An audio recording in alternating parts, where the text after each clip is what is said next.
Bonsoir, il est 22h sur Télé Djibouti. Merci de nous rejoindre pour suivre avec nous cette nouvelle édition dont elles sont les faits saillants. Le chef de l'État, Ismaël Omar Guelleh, a pris part cet après-midi donc au 33e sommet des pays membres de l'IGAD. Et concernant la rentrée scolaire, plus de 100 000 élèves ont repris le chemin de l'école. Au Zimbabwe, le Zimbabwe fait face à une épidémie de choléra. Bonsoir à tous et nous entamons ce journal par ce message de félicitations émanant de la présidence dans lequel le chef de l'État Ismaël Omar Guelleh a adressé hier mardi un message de félicitations au président de la République démocratique et fédérale d'Éthiopie dont le pays célébrait le nouvel an marquant le passage d'une année dans le calendrier éthiopien. Il a également formé le vœu que cette nouvelle année afflue avec un lot important d'opportunités et de perspectives propices au renforcement du développement et du rayonnement de l'Éthiopie. Nul doute que la célébration de cet événement s'ajoute à de nombreux actes d'événements initiés ces derniers temps dans votre pays et qui militent tous dans le sens du renforcement des notions importantes de cohésion et de solidarité au sein de votre nation. À noter qu'un message similaire a également été envoyé au Premier ministre éthiopien Abiy Ahmed Ali. Et je vous le disais à l'instant, le président de la République Ismaël Omar Guelleh est arrivé à Addis Abeba, la capitale éthiopienne, où il a pris part au 33e sommet des pays membres de l'IGAD. Autorité intergouvernementale pour le développement, ce sommet a été marqué par le retour de l'Érythrée au sein de l'IGAD et la volonté de pacifier les pays de la sous-région afin que l'on puisse réellement parler de questions de progrès et de développement. Ce nouveau sommet de l'IGAD sur le Soudan du Sud est dévolu à la finalisation de l'accord de paix global intervenu le 5 août dernier à Khartoum au Soudan entre les principaux protagonistes de la crise sud-soudanaise, parmi lesquels la partie gouvernementale représentée par le président Salva Kiir et le chef de la plus importante rébellion dans ce pays, Riek Machar.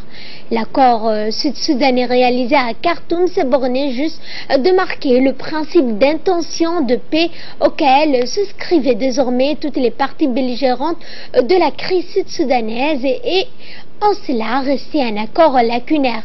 Pour devenir exhaustif, il devra donc être complété de clauses précises et détaillées sur un certain nombre de sujets fondamentaux à la mise en place convenue d'un gouvernement d'union nationale ainsi que des modalités de partage du pouvoir interrogé par notre envoyé spécial. Le président de la République, Ismaël Omar Guelleh, s'est dit satisfait des accords trouvés entre Salva Kiir et Riek Machar.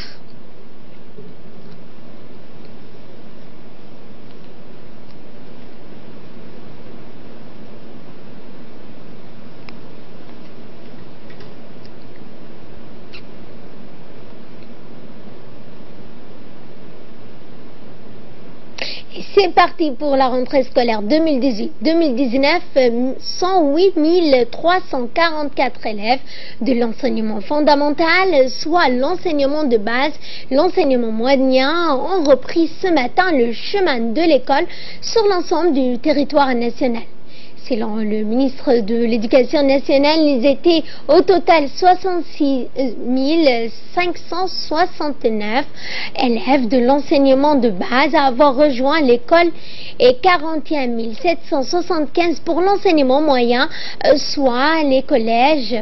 Cette rentrée s'est déroulée normalement dans toutes les écoles ou collèges. Tous les enseignants, même ceux des régions les plus reculées du pays, étaient à leur poste. Au total, c'est 253 établissements publics et ceux du privé qui ont ouvert leurs portes ce matin dans tout l'étendue du territoire national. Les nombres de filles parmi les nouveaux venus en classe se chiffrent à 6025, soit 48% de nouvelles inscrites. Cette rentrée scolaire 2018-2019 a été marquée par le port d'une tenue scolaire uniforme et l'on pouvait lire donc sur les yeux des enfants leur joie, c'est de porter un même habit de couleur bleue et noire, garçons comme pour les filles. Et comme pour l'accoutumée, le ministre de l'Éducation nationale et de la formation professionnelle n'a pas manqué d'effectuer une tournée des écoles et collèges. Il était accompagné par ses principaux collaborateurs, donc allant de l'école d'Anguela au collège de Boulos, en passant par les écoles annexes 1, Balbala 2 et le collège de Hodana. La délégation ministérielle a reçu un accueil solennel à chacune des étapes de sa tournée.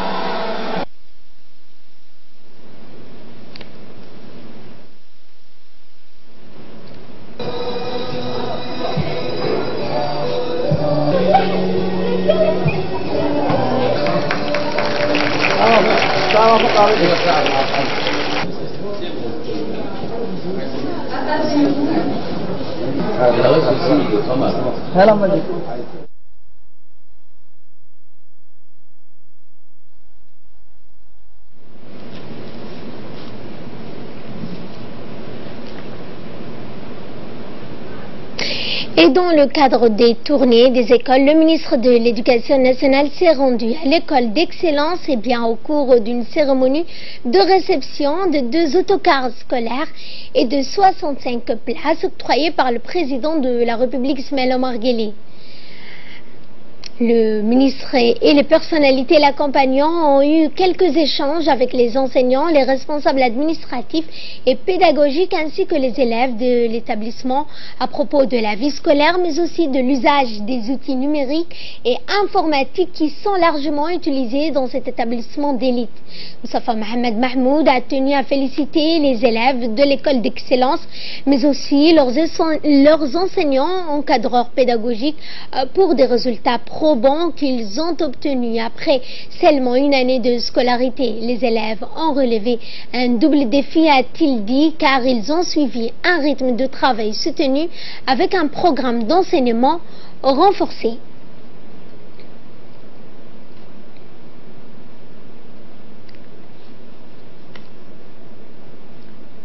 Et à l'issue de cette tournée dans les salles de classe, le ministre a fait une brève intervention pour rendre hommage au président de la République Ismaël Omar Guelleh qui est, a-t-il dit, à l'initiative de la création de l'école d'excellence. Écoutons le mot du ministre.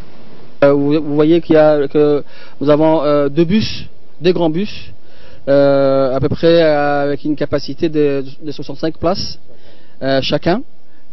Ces 2 bus ont été offerts par le président de la République et alhamdoulilah, donc je crois qu'aujourd'hui la présence de ces 2 bus et le geste que le président de la République vient de faire est quelque part pour nous une motivation supplémentaire.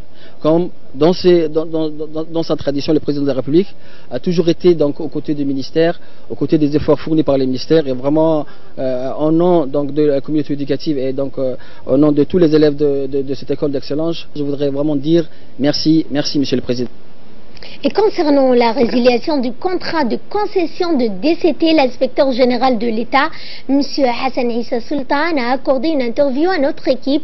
Dans cette interview, il explique les raisons pour lesquelles notre pays a mis fin au contrat qui liait Djibouti à DP World. La poursuite de ce contrat portait un préjudice grave aux impératifs de développement du pays et au contrôle de son infrastructure la plus stratégique. Écoutons pour plus ample explication les détails de cette première partie de cette interview. En septembre dernier, le gouvernement a pris la décision de nationaliser les actions détenues par les ports de Djibouti au sein du capital de la société DCT. Peut-être il est mieux d'expliquer un peu c'était quoi. En fait, DCT, c'était la société qui disposait de la concession du port de Doralé.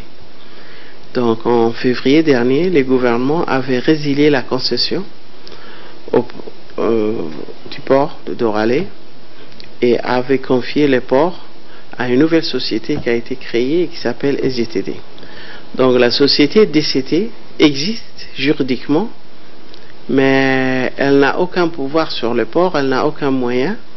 Donc, mais cette société appartenait à deux actionnaires dont l'un était les ports de Djibouti, qui détenaient 66% des actions du capital, des actions de la société, et DP World 33%. En pratique, normalement, qu'est-ce qui se serait passé? C'est que, une fois qu'une société perd une concession, l'État, elle devait négocier avec l'État pour pouvoir être indemnisé, pour que les deux actionnaires de cette société puissent être indemnisés.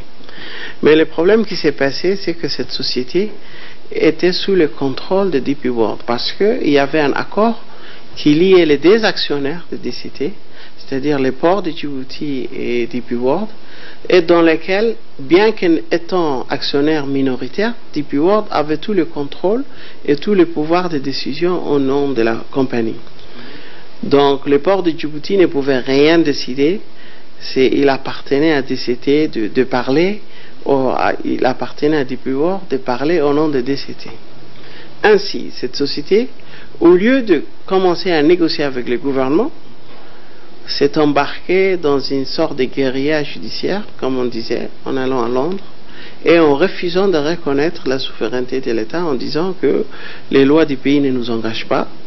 Nous, on veut que les ports soient toujours pour nous, ce qui est irréaliste. Donc, qu'est-ce qui se passe? C'était le 22 février que la décision a été prise, et jusqu'au mois à ces jours, rien n'a été fait. En prenant cette option, cette décision de faire ça, la société DP World a pris en otage la société DCT, donc elle a pris en otage les ports de Djibouti.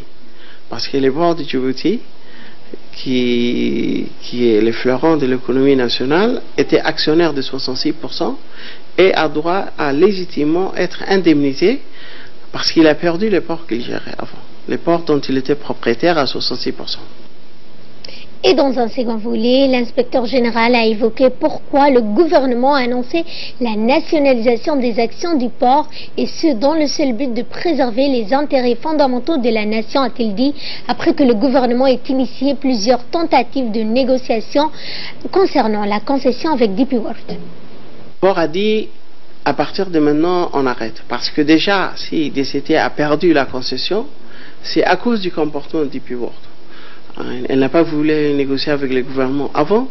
Le gouvernement a fait beaucoup de tentatives pour essayer de négocier et résoudre le truc, parce que le gouvernement voulait juste changer les contrats qui étaient en place, qui ne servaient pas les intérêts du pays.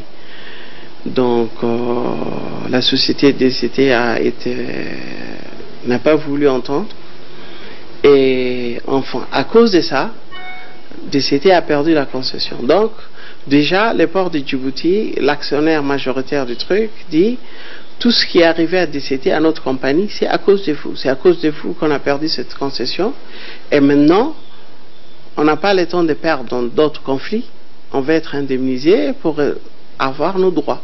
Parce que toute entité qui perd un contrat ou qui est résilié de quelque chose, ils ont droit à être indemnisés. Donc le 28 juillet, le port de Djibouti a décidé de résilier cet accord de joint venture, comme on appelle, ou pacte d'actionnaires entre les deux sociétés. Donc la compagnie DP World, toujours au statut, a commencé à une autre procédure contre le port de Djibouti. Mais en s'attaquant au port de Djibouti, il s'attaque toujours à Djibouti parce que, comme je disais, les ports, c'est notre fleuron de l'économie nationale. Donc le gouvernement a décidé que cette situation ne pouvait plus perdurer. Il a décidé de nationaliser les actions détenues par le port de Djibouti dans les capitales de DCT. Ainsi, le port de Djibouti est libéré de toute contrainte. Il peut librement commencer à négocier avec l'État pour pouvoir être indemnisé et continuer à vaguer, à continuer à faire tous les objectifs, tous les programmes de développement qu'il est en train de faire pour booster l'économie nationale. Donc le gouvernement a voulu éviter que le port rentre dans une procédure judiciaire qui soit déconcentrée de ses activités, et c'est pour le protéger qu'il a pris la décision de nationaliser. Et enfin, l'inspecteur général a souligné que les activités du port sont montées en flèche depuis que les chiffres ont doublé et même triplé. Continuer à faire ces activités comme d'habitude, même d'une manière meilleure, parce qu'ils peuvent faire plus de volume maintenant. Et eux, ils se soucient même pas de ça. Et ça n'a aucun impact dessus. C'est juste un débat judiciaire et bon, qui n'aboutira nulle part, parce que les problèmes qui se posent ici, c'est que c'est pas deux commerçants ou deux partenaires qui se battent. Il y a une société qui veut essayer d'aller à l'encontre de décisions souveraines d'un pays. Et quel que soit où elle va, elle n'aura aucun impact parce qu'on ne peut rien faire. Du moment que la République de Djibouti dit que nous, on est disposé à indemniser, mais il n'y a pas autre chose que peut avoir cette société ailleurs. Quand on va devant dans une justice, c'est pour avoir une indemnité. Quand un État refuse de donner une indemnité, là, les entreprises vont voir la justice, que ce soit à l'étranger ou ailleurs, pour dire on a subi un préjudice et on veut être indemnisé. Mais les gens qu'on a en face, je ne comprends pas leur truc. Eux, ils ne veulent pas d'indemnité et ils veulent revenir. Ça n'a pas de sens. Aucun juge ne peut forcer un pays, un souverain, à acquérir qui ne veut pas dans son pays. Ça n'a pas de sens. Autre actualité de ce 22h, les premiers pèlerins sont arrivés à Djibouti. Les premiers contingents djiboutiens ont regagné aujourd'hui, en début d'après-midi, la capitale, après avoir bien accompli le 5e pilier de l'islam. Accueillis dès leur descente d'avion par le ministre de la Culture et des Affaires musulmanes et des Biens Waqf. À ses côtés, ses collègues du gouvernement, notamment le ministre du Budget, Boudi Ahmed Roblé, et celui de l'Enseignement supérieur et de la Recherche. Les pèlerins djiboutiens se sont dit très satisfaits d'avoir regagné leur pays et que ce pèlerinage s'est déroulé dans des meilleures conditions.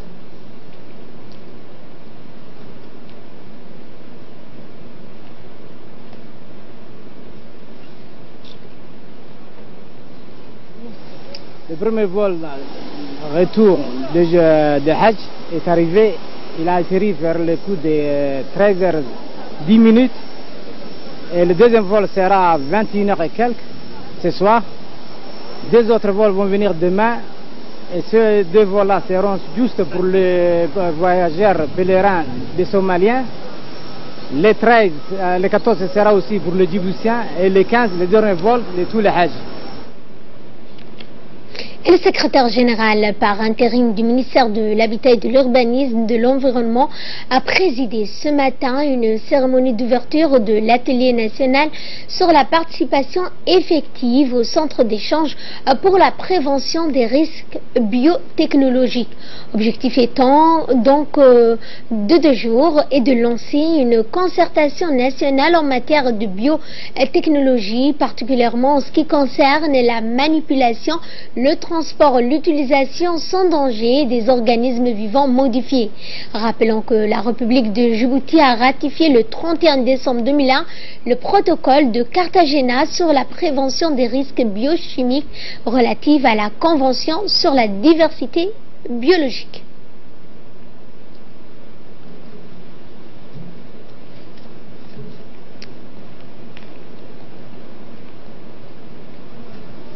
Elle constitue la toile de la vie dont nous faisons intégralement partie et dont nous sommes dépendants. Cependant, aujourd'hui, plus que jamais, les défis et les opportunités de la biotechnologie et les organismes vivants modifiés, appelés OVM, les avantages pour augmenter la productivité végétale et animale, ainsi que les risques potentiels que peuvent présenter les produits de la biotechnologie pour l'environnement et la santé humaine, sont les défis majeurs pour une utilisation rationnelle de la biodiversité biologique. Ainsi, pour ne pas rester en marge de l'élan international sur la gestion des organismes modifiés, la République de Djibouti a ratifié en décembre 2001 le protocole de Cartagena sur la prévention des risques biotechnologiques relatifs à la Convention sur la diversité biologique. Ainsi, la ratification de ce protocole, le ministère en charge de l'environnement, qui est l'instrument chargé de la mise en œuvre du dit protocole au niveau national, a créé en 2009 un cadre national d'orientation à l'échelle nationale en vue de créer les conditions favorables à l'utilisation sans danger et responsable des biotechnologies.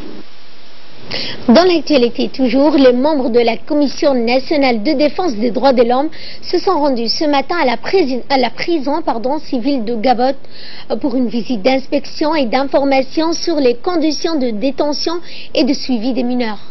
C'est le président de la CNDH en présence de M. Seleban Omaroudine qui a conduit cette visite. Il était accompagné par le secrétaire général Jibril Ousmane ainsi que plusieurs commissaires parmi lesquels Mme Souad Qassim, Fathi Abdullahi Daher ainsi que ses principaux collaborateurs. L'objectif de ce déplacement était de s'enquérir sur les conditions de détention et de traitement des détenus dans la prison de Gabot. La délégation de la CNDH a eu une réunion de travail à huis clos avec le directeur de la prison centrale de Gabot, puis une seconde rencontre avec le directeur adjoint, le capitaine Abdi Ali Farid et son adjointe Hawa Moumine. Ensuite, la délégation a visité les différentes salles de la prison, dont celle des femmes et des mineurs. L'atelier de formation et des dortoirs, le président et sa délégation ont eu des contacts directs avec les prisonniers. Et à Lissabié, cette fois, la ville de Lissabié a accueilli ce matin une délégation du conseil départemental de la ville de Mayotte. Les membres de cette délégation, conduite par M. Ahmed, du conseiller du département de l'île de Mayotte, étaient composés d'un technicien de la direction de la coopération, d'un technicien de la direction de l'agriculture et d'un autre spécialiste sur la culture, notant la présence du directeur, du président du conseil régional de Tadjoura, Omar Hussein. Les visiteurs se sont longuement entretenus avec le président du conseil régional d'Ali ainsi que ses collègues. Ce déplacement des membres du conseil du départemental de Mayotte s'inscrit dans le cadre de la coopération décentralisée sud-sud.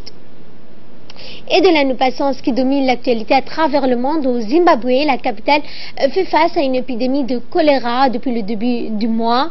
Au moins 20 personnes sont mortes et plus de 2000 ont été contaminées, principalement dans la ville du pays de la capitale, Harare. Et pour nous en parler, Samatar Saïd, bonsoir Samatar. Bonsoir Ferdous, bonsoir à vous. Eh bien oui Ferdous, le Zimbabwe a déclenché hier l'état d'urgence dans sa capitale Harare en raison d'une épidémie de choléra qui a déjà fait 20 morts et touché plus de 2000 personnes. Le Zimbabwe, la maladie s'est répandue à la suite de la consommation d'eau souillée par l'explosion des canalisations d'évacuation des eaux usées dans 2 quartiers de Harare. Depuis plusieurs années, la ville a des difficultés à assurer l'approvisionnement en eau potable, la municipalité, mais certains habitants sont obligés de se ravitailler dans des puits ou des forages qui seraient contaminés. En global, la vente de viande et de poissons à Ferdous a été interdite dans les quartiers de Boudrilo et les plus touchés par l'épidémie. Et en Libye, Samatar, l'aéroport de Tripoli est à nouveau la cible de tirs de roquettes. Effectivement, Ferdous, un avion de la compagnie Libyan Airlines effectuait la livraison entre Alexandrie, Égypte et Tripoli et était dérouté vers l'aéroport de Mistra, à 200 km à l'est de la capitale libyenne, selon la même source qui s'exprimait sous couvert de l'anonymat. Des roquettes se sont abattues dans la nuit de mardi et mercredi dans le périmètre du seul aéroport en service dans la capitale libyenne à Tripoli, sans faire de victimes, Ferdous, ni de dégâts, a-t-on appris par des sources aéroportières. L'aéroport Mitiga, situé à l'est de Tripoli, avait été fermé le 31 août au 6 septembre en raison de combats entre groupes armés rivaux de la capitale. Au moins 3 roquettes avaient atterri à la proximité de l'aéroport fin août, comme vous le voyez sur les images, contraignant les services aéroportuaires à suspendre les vols déroutés vers l'aéroport de Mistra. Merci Samatar pour tous ces éclaircissements. Merci également à vous de nous avoir suivis. Excellente soirée sur Téléjournée.